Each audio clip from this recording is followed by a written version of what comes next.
comme an ɲɛ b'a la cogo min na actualité yɛrɛ bɛ cogo min na jamana kɔnɔna na ni Mali kɔ kan an bɛna da don sujet damadɔ la ka se k'o walawala waati kunkurunin kɔnɔ an y'a ye ni tile fila na bɔlɔlɔw sanfɛ Mali gouvernement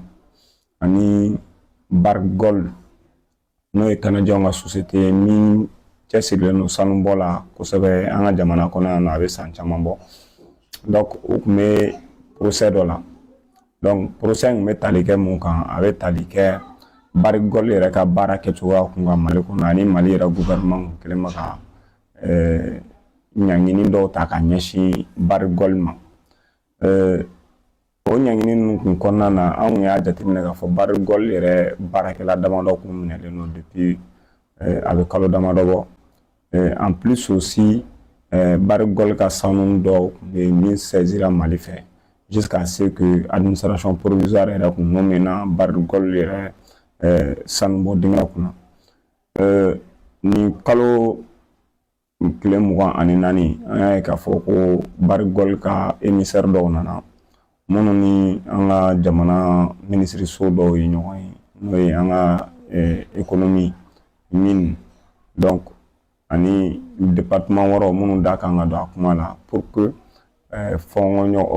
sigika kumaw bɛ se ka kɛ cogo min na donc o waati ninnu na an y'a ye k'a fɔ yanni o démarche ninnu cɛ Mali ɲɛmɔgɔyaso ka wulikajɔ kun ye mun ye parce que n'i y'a ta k'a jateminɛ Mali ye jamana min bɛ yen nɔ n'a a répételen don sanuko la an bɛ jɔyɔrɔ sabanan na sanu production na farafinna donc n'i y'a ta diɲɛ bunako kan Mali ka jɔyɔrɔ fana ka bon kosɛbɛ n'a ma kɛ 7 an tɛ tɛmɛ 8 kan donc sanu production na dans le monde donc o ye positionnement min bɛ investisseurs ni entreprises industriels ɲɛsin an ka jamana ma mais waati min na an b'a ye k'a fɔ fanga dafiri bɛ kɛ ka se fo sisan ma an ka jamana ɲɛmɔgɔyaso ye wulikajɔ caman kɛ walasa an ka sanu bɛ se ka nafa ladon an ka jamana kɔnɔ cogo min na comme an ka président yɛrɛ b'a fɔ il faut que l'or du Mali brille pour les Maliens donc l'or du Mali ne peut pas briller pour les Maliens k'a sɔrɔ gafe minnu kun bɛ yen nɔ n'olu ɲɛsinnen don an ka sanukow ma c'est que contrat minnu bɛ kɛ licence bɛ di cogo min na sanu traitement bɛ kɛ cogo min na donc n'o y'a sɔrɔ olu document ninnu ma réviser o de la a b'a ye k'a fɔ an ka jamana ɲɛmɔgɔyaso ye an ka code minier a falen donc code minier falennen ka don en vigueur o y'a yira k'a fɔ an ka secteur industriel comme société industrielle minnu bɛ yan nɔ minnu bɛ production na sanuko la u caman bɛ yen nɔ u t'u ka sariyaw kɔnɔna na caman bɛ yen u tɛ taxes sara a ɲɛma caman bɛ yen nɔ u bɛ bin jamana kan donc o de la Barrick ɲangina an ka jamana fɛ parce que jamana ye exigence minnu fɔ Barrick tun ma sɔn olu ma donc jusqu'à ce que a kɛra bara de fer et en plus jamana ye a jɔyɔrɔ la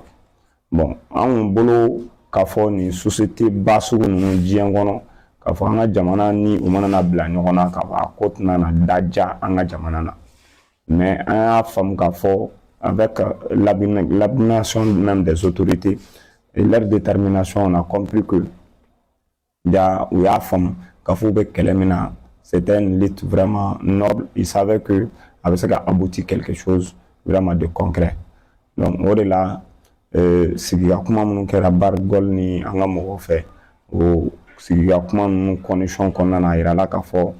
Barrick kan ka o musaka sara an ka jamana ye min bɛ taa miliyari 244 na donc o miliyari 244 o de kan ka sara jamana ye mais a tranche fɔlɔ min ye condition ye clause min kɛra u n'an ka mɔgɔw ni ɲɔgɔn cɛ a tranche fɔlɔ o kan ka verser an ka jamana wakande kɔnɔna na n'o kan ka bɛn miliyari 244 ma ka bɛn tɛnɛndon ma lundi prochain donc o tɛmɛnen ka bɔ yen nɔ fɛnɛ an ka pourcentage min kan ka ta Barrick ka usine kɔnɔna na comme sanubɔ dingɛ kɔnɔna na donc o fɛnɛ condition fɛnɛ ka se k'o lajɛ en plus Barrick ye laɲini minnu kɛ jamana fɛ o ye u ka baarakɛla minnu fɛnɛ minɛlen don olu ka se ka bila donc jamana kɔni n'i ma fili kunun n'o tun ye juma ye an y'a kunnafoni minnu sɔrɔ a yɛrɛ k'a fɔ k'olu mɔgɔ ninnu bilara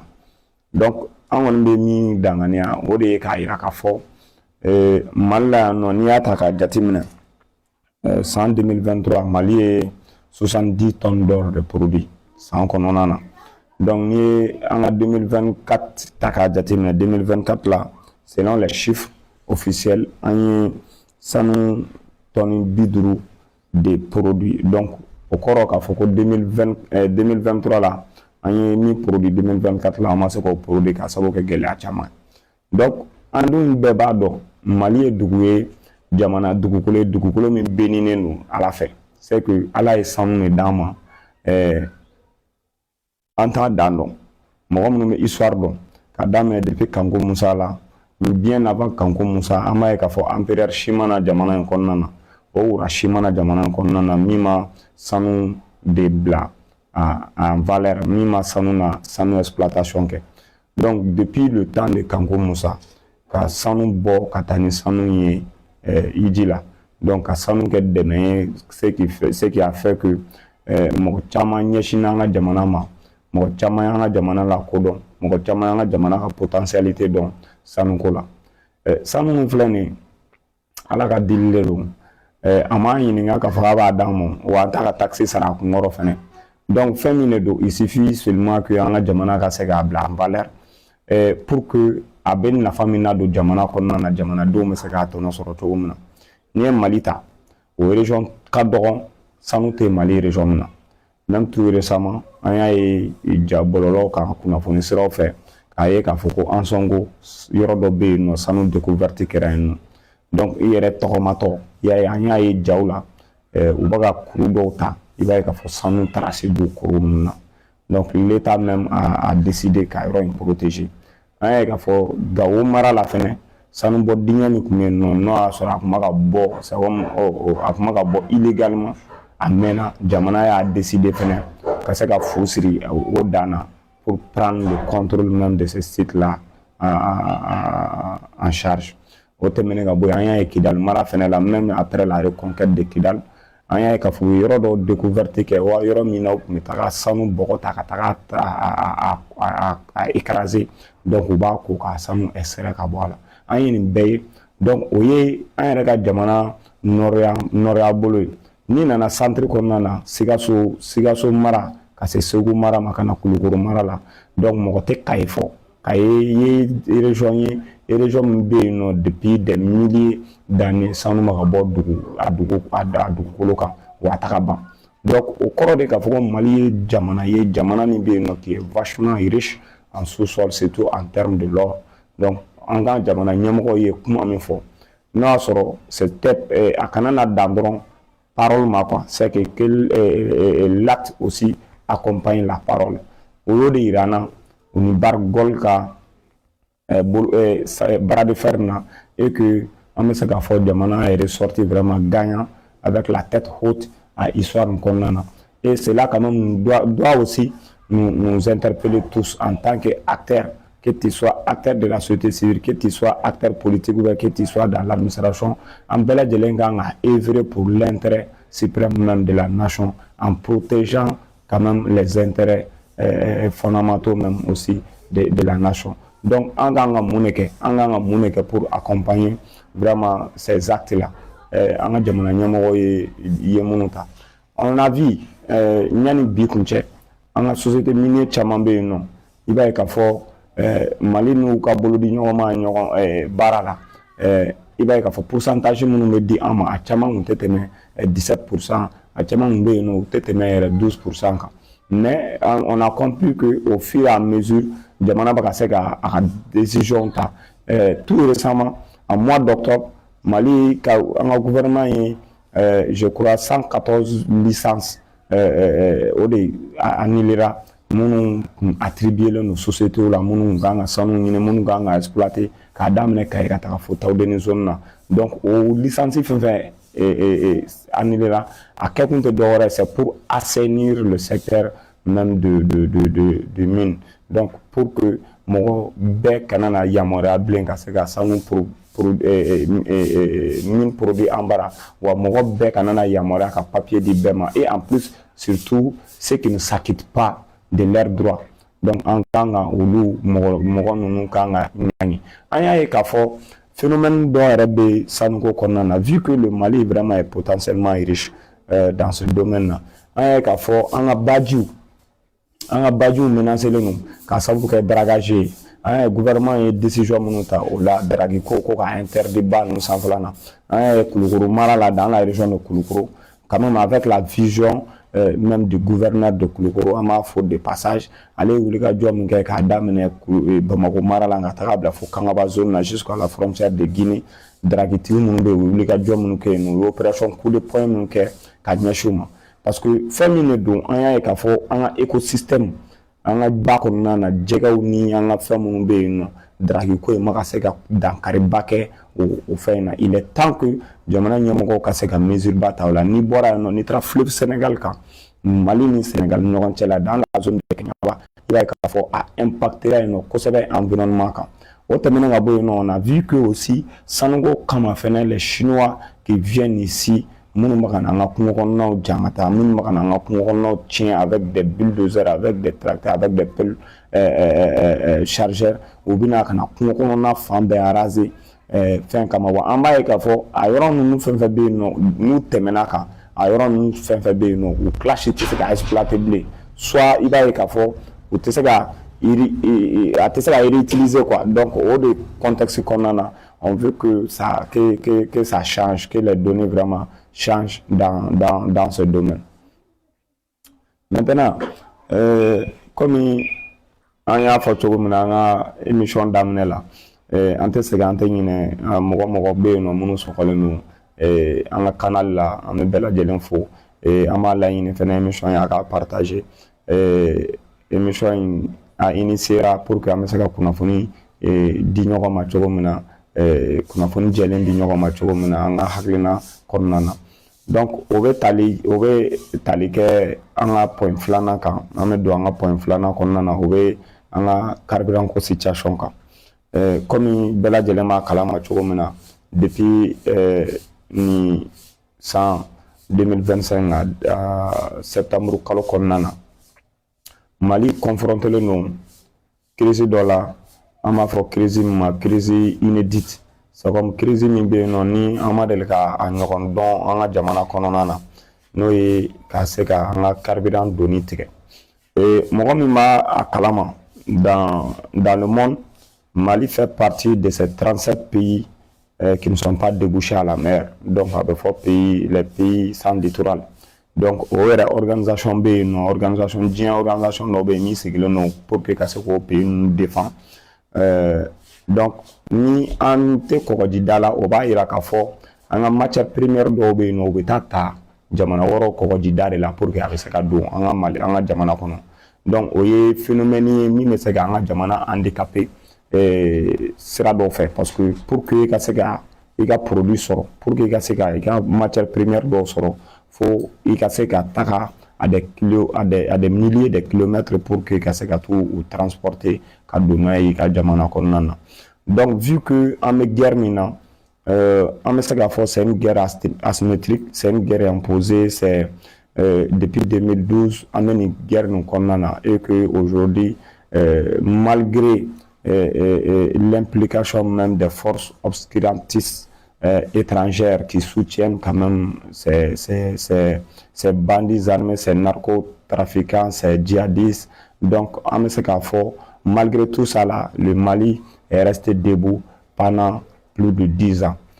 Malgré que an ka jamana ye bɛɛ gɛn, tous les partenaires qui se sont mobilisés pour venir accompagner le Mali pendant 9 ans, n'u ma se ka foyi bɔ foyi la, n'o ye MINUSMA ye, n'o ye Barkhane ye, n'o ye Takuba ye, donc n'o ye G5 Sahel ye, nin bɛɛ nana yan nɔ pendant 9 ans, à peu près plus de 25 000 hommes, u nana fara an ka jamana kan yan nɔ, mais o bɛɛ la taa ma se ka bɔ, sisi ma se ka bɔ Mali crise la. Donc lorsque an ka autorité ninnu nana jamana kunna depuis 2020, ils ont décidé de prendre le destin du Mali en main. Donc ce qui a fait que an y'a décidé ka se ka ni forces étrangères ninnu kɛ ka bɔ Mali kɔnɔna na k'an ka armée yɛrɛ ta ba la. Donc vu que armée kɔni ka monter en puissance kɔnɔdimi tɛ ɲɛdimi de don a yirala an bɛɛ y'a ye an bɛɛ bɛ k'a ye en plus aussi an ka jamana ɲɛmɔgɔ ninnu sera ka coalition min sigi alliance min créé la n'o ye AES ye ka fara u ka vision n'u ka leadership kan yɛlɛma caman donna sécurité ko domaine na ani an ka armée sera ka renforcer cogo min na en termes de capacité. Au de la banbagaci ninnu ye stratégie fɛn fɛn bɔ c'était au début pour attaquer nos camps. O kɔfɛ u nana civils attaquer, an y'a ye Tombouctou bateau Tombouctou attaquera an ka baji sanfɛ, an y'a ye fɛnɛ k'a fɔ u bɛ ka taa an ka forum n'o y'an ka dɔgɔjɔla ye ka taa sira duɲɛ ka bin u kan. O m'u bɔ u si ma se ka a to u sera ka jamana ka élan casser wa u nana menace wɛrɛw ta ka se ka société privée an ka entreprise n'o y'an ka carrière bɔrɔw ye Kayi zone na Kulukoro zone na an y'a ye u nana u attaquer olu caman na pour quand même paralyser l'économie malienne, mais au bɛɛ la le pays est resté debout avec vraiment le courage et la vision même des autorités actuelles du pays. Mais on a une stratégie courage du même bon, on a une belle adjellement donc à fou une stratégie mais c'est des stratégies édictées à ces gens, à ces mécréants là. Donc oui du même parce que vu que Jamana ka économie doit lier les fenêtres de Jamana ka mouvement lié les nos carburants là, on a eu qu'à fort un carburant me donné mique ou ka se ka ta sira da carburant et en bas donc fenêtre qu'à fort citerne engin donc c'est un engin vraiment vulnérable parce que carburant me ka kono même du coup c'est qui d'alento à des centaines de mètres ka se ka bombarder ni marfa ye kisaw ye minnu bɛ se ka tasuma wuli a la donc an ka jamana sera k'i adapter mais yanni adaptation in cɛ i y'a ye k'a fɔ u ye perte don an kun sira dɔw fɛ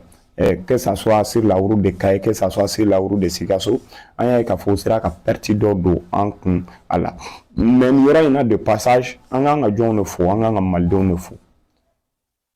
an k'an ka malidenw fo malidenw ka résilience la, an ka malidenw fo malidenw ka cɛsiri la malgré que malidenw ye nin gɛlɛya in nin dɔn malgré que malidenw ye nin gɛlɛya in nin ye malgré que malidenw tun bɛ su u ɲɛna arana pour avoir seulement 4 litres pour avoir seulement 2 litres ka se k'u ka jakartaw fa ka t'u ka baarakɛyɔrɔ la ou bien an balima minnu bɛ telimani boli ka se k'u ka nasɔngɔ ɲini an balima minnu bɛ katakataninw boli ka se k'u ka nasɔngɔ sɔrɔ a la sotarama bolilaw taxi bolilaw nin bɛɛ lajɛlen farala ɲɔgɔn kan k'a ye k'a fɔ ko nin fɛn min filɛ nin ye k'a imposer len don an kan ko jugu min bɛ an ka jamana nɔfɛ jugu ninnu tɛ dɔwɛrɛ nɔfɛ dɛ jugu min bɛ fɛ ka jamana in dafiri parce que laɲiniw ye jumɛn de laɲiniw tɛ dɔwɛrɛ foyi ye pour que nin carburant ko in peuple malien ka se ka wuli k'u retourner an ka jamana marabaga ninnu kama donc jamanadenw y'a faamu an ye su 3 su 4 su 5 su 6 an b'a si an ɲɛna aran na mais o bɛɛ la malidenw ma sɔn ka jamana ɲɛmɔgɔ ninnu bila u ka dynamique kɔnɔna na donc ka daminɛ septembre la ka na bila octobre la n'an yɛrɛ bɛ se k'a fɔ ko crise yɛrɛ déclenchera le 12 octobre Bamako a n'a dafila minnu na kosɛbɛ an y'a ye k'a fɔ jamana ɲɛmɔgɔw sɔnna k'u jɔ u jɔyɔrɔ la u ye mesure minnu ta mesure minnu an y'a ye k'a fɔ a impact kɛra donc o mesure jumɛnw ye an ka premier ministre yɛrɛ d'abord an b'a fɔ de passage parce que a yɛrɛ ka adresse la carburant ko in na a ko ko hali ni carburant n'an bɛ taa ta couleur de la ka don n'a ye ko carburant k'a bɛ don jamana kɔnɔna na a don a kuma dɔw y'a kɛ ironie ye dɔw y'a kɛ kuma caman ye mais a résultat an y'a ye o tɛmɛnen ka bɔ yen nɔ an bɛ foli kɛ jɔnw fana la o y'an ka chauffeurs de ye quoi parce que c'est ça u sɔnna k'u ni di malgré que marifa t'u bolo malgré que u ma formation militaire kɛ mais u sɔnna ka citerne ninnu boli malgré que il y a beaucoup d'entre eux qui ont perdu la vie u sɔnna k'a fɔ k'olu tɛ jamana bila u ni ye quoi donc olu ni bɛ to jamana ko la quoi donc an y'a ye k'a fɔ fɛnɛ chauffeurs y'u impliqué jamana y'i adapté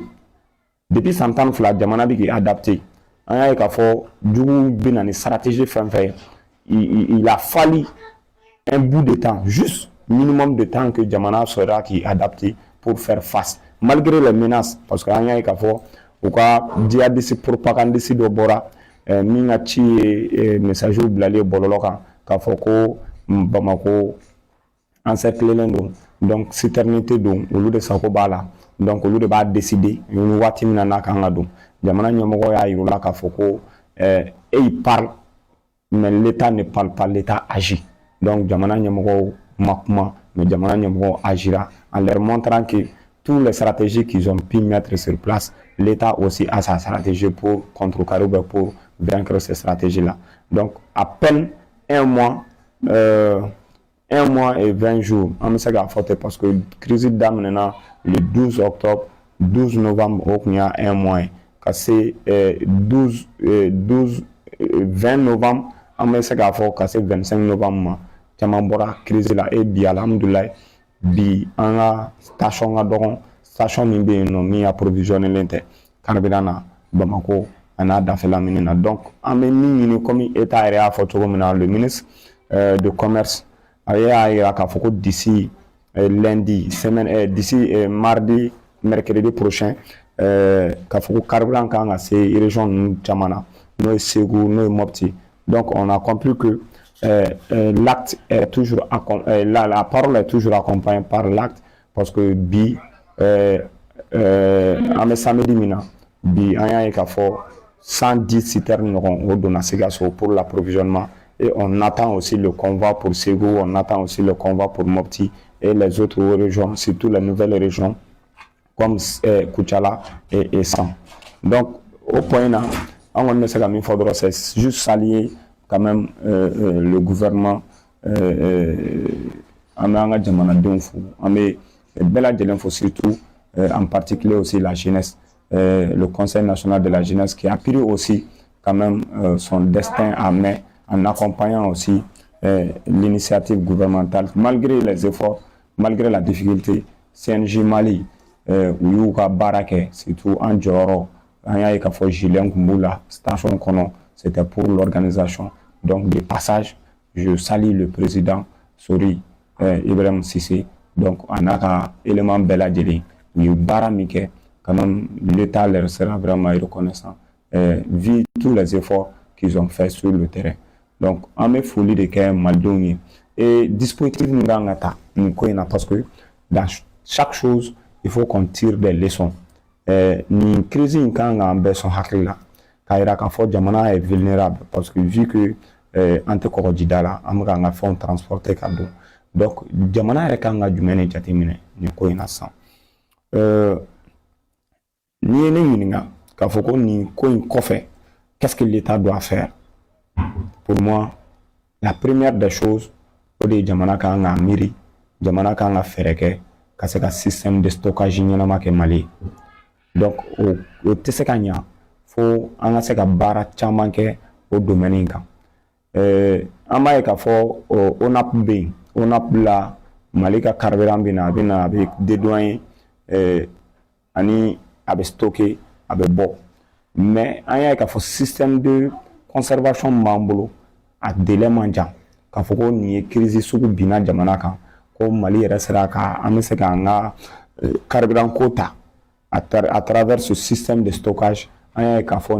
nin crise in de y'a to an y'a dɔn k'a fɔ vraiment qu'on est vulnérable sur ce point. Donc il faut que l'État quand même fasse tout pour que au-delà de Bamako, même les autres régions, on a un système blasé. Il y aura un solo, carburant se stocké donc habitat, on a capacité d'utilisation mensuelle nos données. Donc on a mieux stocké même en cas de ce genre de crise. Il y a une guerre de là. Ni a guerre de kono quoi mais il est à sur même phénomène naturel ou besekana oui ala yɛrɛ ka jahadu dɔw ye minnu bɛ se ka bi jamana kan an y'a ye k'a fɔ jamana caman bɛ yen minnu b'a dɔn heureusement an ka jamana bɛ yen nɔ o phénomène naturel sugu ninnu caman bɛ yen o tɛ anw bara yan nɔ i b'a fɔ ko fiɲɛ kolonba ci sugu dɔw bɛ yen nɔ i b'a fɔ ko dugukolo yɛrɛ dɔw bɛ yen nɔ donc olu ye fɛn ye fɛn minnu bɛ se ka cun jamanaw kan waati bɛɛ la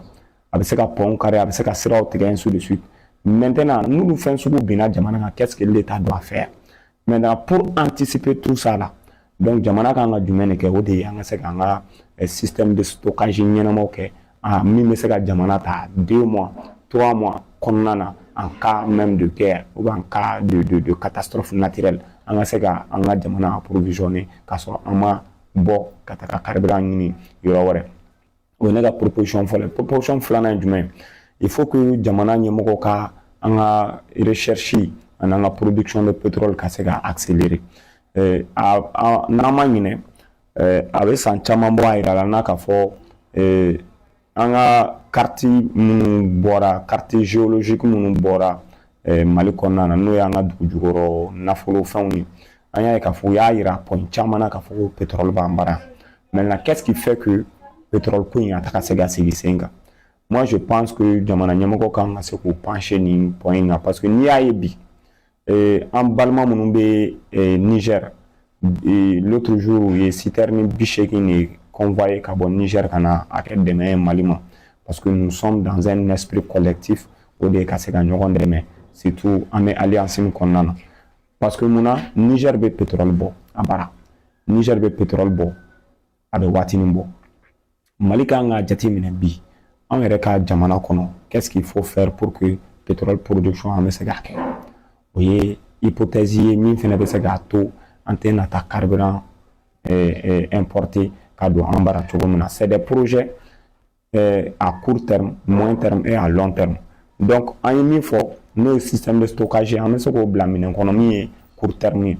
Mais an bɛ se ka moyen terme jateminɛ cogo di? O ye an yɛrɛ kan ka pétrole produit an bara yan nɔ. Pétrole ka se ka bɔ, pétrole ka se ka ɲini surtout an ka société min sigira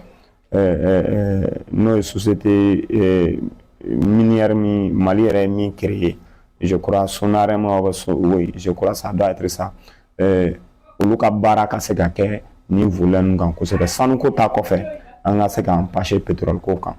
Ni crise in fana la on a compris que depuis 2012 vers 2012 an ka dugu dɔ bɛ yen nɔ Kati yan yɛrɛ an ka Kati mara la nɔ n'o ye Burakɛbugu ye. An ye k'a fɔ gazi bɛ yen, gazi yera yen nɔ, gazi ba de don wa quantité ka bon kosɛbɛ. Wa an y'a ye fɛnɛ Mali dugu wɔɔrɔ la gazi yera yɔrɔ min na qui sont des gaz naturels. An kan ka fɛɛrɛ kɛ tuguni o fɛnɛ exploitation ka se ka accélérer. Olu bɛɛ bɛ se ka dɔ bɔ même an ka courant ko gɛlɛya la, a bɛ se ka dɔ bɔ fɛnɛ an ka carburant ko gɛlɛya la. Bi n'i ye carburant litre ta Niger, je crois carburant litre a tɛ 500 francs bɔ. Malgré que an ka jamana ɲɛmɔgɔw u ka effort caman kɛra nin crise in kɔnɔna parce que malgré que an ye crise in ye fɛn ma fara carburant prix kan pompe la quoi. Fɛn ma fara kan parce que carburant litre kun bɛ ka feere surtout super ale kun litre bɛ ka feere 775 francs. Donc fɛn ma fara carburant prix kan pompe la. Mais minnu kun bɛ ka taga a san ka taa feere cogo juguyaw kɛ. Je crois que jamana ye mécanisme fana kun sigi pour contrecarrer ces gens-là et je pense mɔgɔ caman minɛna la. Moi-même je faisais partie de la commission locale de gestion de cette crise. Donc mɔgɔ caman minɛna la minnu bilara garde à vue la minnu yɛrɛ déféré la. Donc o bɛɛ jamana ka effort ye pour que a kana na impact kun kana na ye kosɛbɛ société kɔnɔna na. Donc o proposition filanan kɔni il faut que jamana ka se k'i pencher o kan pour que dorénavant ni an kana na bin ni ɲɔgɔnna wɛrɛ kɔnɔna na quoi. Et en plus à la matière il faut aussi chercher à comprendre c'est le phénomène. Il faut que mɔgɔw kana na sɔn ka bin directement dans le panneau même de ces djihadistes là. A kɛkun kun y'o de ye quoi ka se ka panique créer mɔgɔw ka se ka soulèvement kɛ k'u ɲɛsin jamana ɲɛmɔgɔ ma. Mais fort heureusement que les Maliens nous sommes un peuple averti quoi et avisé quoi. Présentement an bɛ se k'a fɔ ten tɔ quoi. Donc jamanadenw y'a faamu et jamanadenw sera ka u ka communication contrecarrer. Donc an bɛ se ka min fɔ o point na kosɛbɛ o y'o ye. Maintenant pour terminer o de cabale médiatique min taara ka ɲɛsin an ka jamana ma tout récemment k'a sabu kɛ crise de carburant ko in ye ni djihadistes y'a yira k'a fɔ k'olu kelen bɛ ka embargo kɛ Bamako da la. Ni tubabu médiaw ninnu n'an y'a ye k'a fɔ a caman bɔra n'o ye LCI b'o la, CNews b'o la, France 24 b'o la, RFI b'o la, France 1 b'a la, France caman Faransi ka France Media Monde n'o ye média mensongère minnu bɛ yen nɔ wa k'a sɔrɔ k'a fɔ u ka lakɛ minnu yɛrɛ fana b'an bara yan nɔ ni an ka maliyɛn dɔw yɛrɛ b'a la n'olu fana sɔnna ka foro kan ka se k'o message kelen relayer k'a fɔ ko Bamako est encerclé, Bamako bɛna bin sous la menace de Jenim n'o ye djihadistes ye k'a fɔ k'u bɛna Bamako minɛ. Ils avaient même prévu que k'a fɔ ko an tɛ tɛmɛ 2 semaines kan an tɛ tɛmɛ une semaine quand dɔw ka fɛn kunna on n'allait même pas dépasser les 3 jours k'a sɔrɔ Bamako ma bin. Mais un peuple averti, ça va, on va voir une personne avertie en vaut deux. En une belle femme c'était pas la force même des djihadistes qui étaient sur Bamako, quoi, mais c'était la force communicationnelle qui pesait sur Bamako, quoi. Donc l'objectif c'était quoi? La panique créée, Maldonga se wuli jamana ɲɛmɔgɔ kama et les djihadistes allaient se profiter sur cette panique générale ka se ka don i b'a fɔ k'u ye min kɛ Afghanistan na Kaboul k'a sɔrɔ waati min na Talibanw nana k'u bɛ Kaboul Kaboul binna ko Afghanistan yɛrɛ binna Talibanw bolo k'a sɔrɔ a kun ma bin fɔlɔ quoi. Donc an y'o ɲɔgɔnna de ye au cabale médiatique et vraiment on remercie aussi nos communicants. Nos experts vraiment à la communication, surtout les acteurs dans les différents médias, en mots faux quoi. C'est nos héros aujourd'hui quoi, parce que nous sommes face à cette cabale médiatique, parce que propos bête à déconstruire clé pour que Maldon m'a fait un et en même temps on fou on a un gouvernement parce que en réalité il y a femme quoi, ils ont vite compris ani Maldon critique positive c'était pas vraiment une critique négative, critique positive de pour que en mina quoi, surtout notre service public le thème qui est vraiment une passion de service public en mina